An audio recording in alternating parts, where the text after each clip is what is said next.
9:24 a.m. as we continue with the show this morning.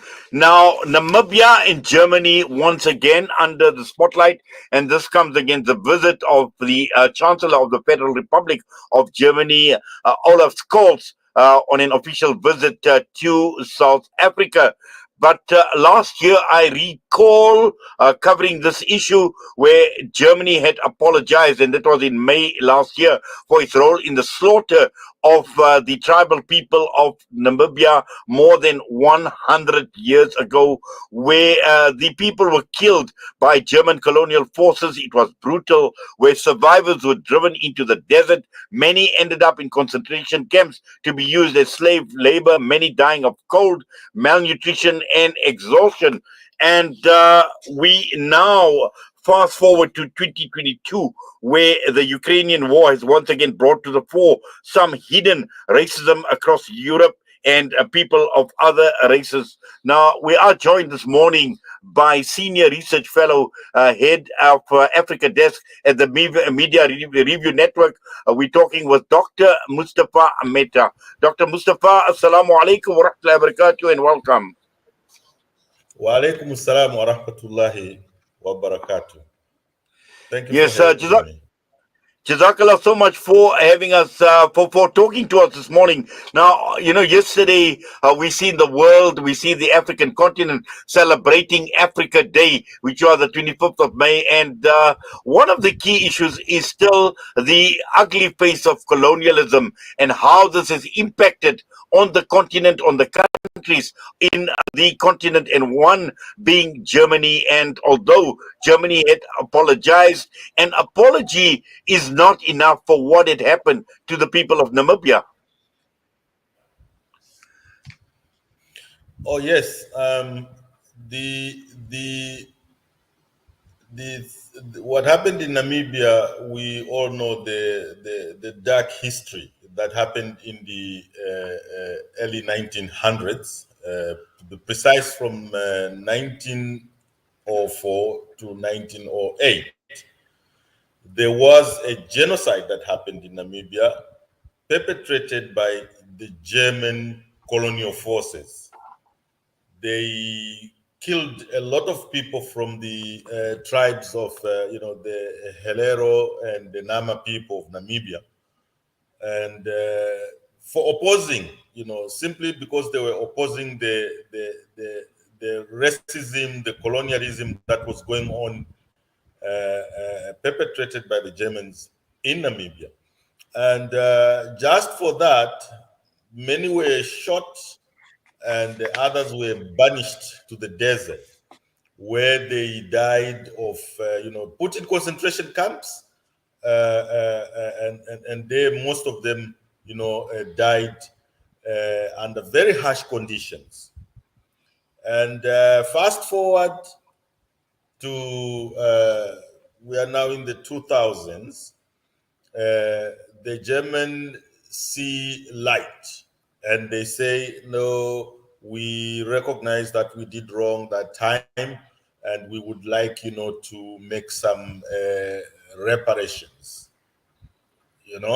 and then they were told to put, the facts on the table, and the facts on the table were that they said, we will pay for all those thousands of Namas and Hereros who were killed. They would pay $1 billion, staggered for the next 30 years. Staggered for the next 30 years. And that money was to come as in projects, They actually put that condition, not the people of Namibia.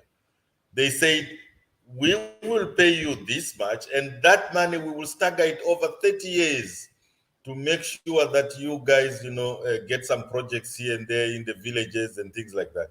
What is 1 billion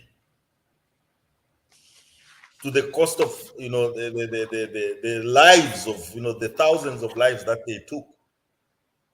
And on top of that, they have the audacity to tell the people of Namibia that we will stagger this, with that one village project there, another village project there, another village project there. Who are they to detect, or to determine what to give the people? It's a shame. Well, it clearly is a shame because the thing is, when we're talking about $1 billion compared to what we see happening at this point in time as far as Ukraine is concerned, where we see billions of dollars, we see governments like the UK government, for instance, instructing British citizens to open their homes, providing incentives of 350 British pounds per month. And at the same time, we've seen the World Bank, the IMF being instructed to avail loans to Ukraine worth hundreds of billions of dollars. And once again, the hypocrisy that we see from right across the entire world, and not only a country like Germany. And we must remember, next up, I'm actually going to be having a discussion on detention camps in the Xinjiang region of China as well. So all of this, when one puts it into context, and how Africa, how the African people are treated, how the people of Namibia, and as you mentioned, a paltry $1 billion in projects, and in what way is it going to come? You mentioned projects, but also at the same time, this is an insult. This is an insult and a slap in the face to the people of Namibia, and particularly to all those tribal people who suffered over the years. Oh, yes, it is an insult. And what we're seeing or witnessing in the world now, this so-called free world, in particular, the so-called free world, extending, from America, to Europe. They call themselves, and Australia and New Zealand, they call themselves the free world. That's the map of the free world, where they always say that human rights are at the center of their policies. It's the opposite.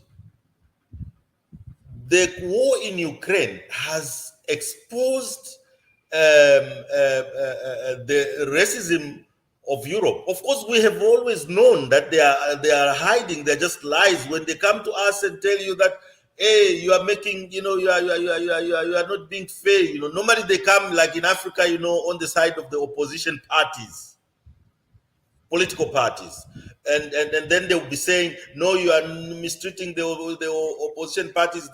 You are spraying them with water cannons, or etc. etc.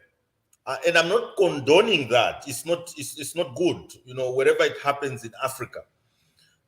But they have the war in Ukraine has exposed them to a point where we now know that these people are irrepentant racists. They are irrepentant racists. You can see at the same time Britain is offering incentives to its people of 350 pounds for every British home that opens up to taking in a refugee from Ukraine. At the same time, African refugees who are trying to reach the UK, or who manage to reach the UK, they are arrested and put in prison. And recently there was a deal about last month which they struck with the Rwandan president Paul Kagame, that he takes in those people. So they arrive in the UK, they are arrested, Africans, and the next thing, put in prison, and the next thing is deported to Rwanda. They find themselves in Rwanda, whether they are coming from Nigeria or Zimbabwe or Malawi or any other country, they will find themselves in Rwanda. And this has been condemned by the UNHCR. That is against international law, but they are doing it anyway. So you can see the double standards they are talking about. And this other day, I read a piece where the Ukrainian president He was hiding behind. He wants to talk to the African Union. He wants, to have a call with the African Union. At the same time, he has posted adverts on to many African countries asking Africans to go and fight with the neo-Nazis, on the side of the neo-Nazis, on the side of the racist neo-Nazi country. To Africans to die in fighting for a racist country, when we all know for sure, right, at the beginning of this war, African students studying there were stopped from moving immediately the war started, saying that no, you can't get on the trains and buses, removing people who are going into Poland, as refugees.